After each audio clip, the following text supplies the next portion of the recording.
नमस्कार मंडळी. ज्यांना कुणाला शिमला मिरचीची भाजी आवडणार नाही ना, ते सुद्धा एकदम आवडीने ही भाजी खातील अशा प्रकारची आज मी ही भाजी बनवणार आहे. शिमला मिरची आणि बटाट्याचं कॉम्बिनेशन जे जुळून आलेलं आहे ना, ते अप्रतिम लागत आहे. तुम्ही एकदा नक्की ट्राय करून बघा. आणि हो, प्लीज प्लीज प्लीज माझ्या चॅनलला सबस्क्राईब केल्याशिवाय जाऊ नका. चला तर मग शिमला मिरची आणि बटाटे अशा प्रकारे काप करून घ्यायचे आहेत, लांबट आकाराचे चिरून घ्यायचे आहेत.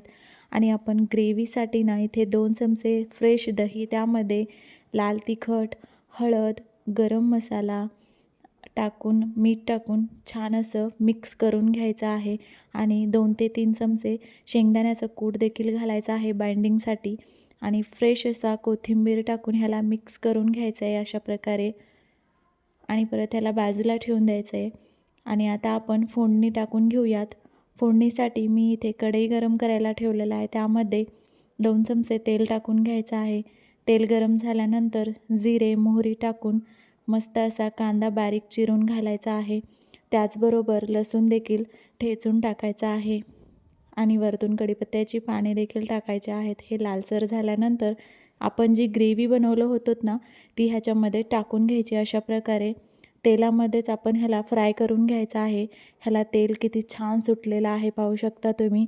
आणि हे छान असं तेल सुटल्यानंतर आपले जी चिरलेली भाजी आहेत त्यामध्ये टाकून घेऊयात. अशा प्रकारे ह्याला मिक्स करून घ्यायचं आहे.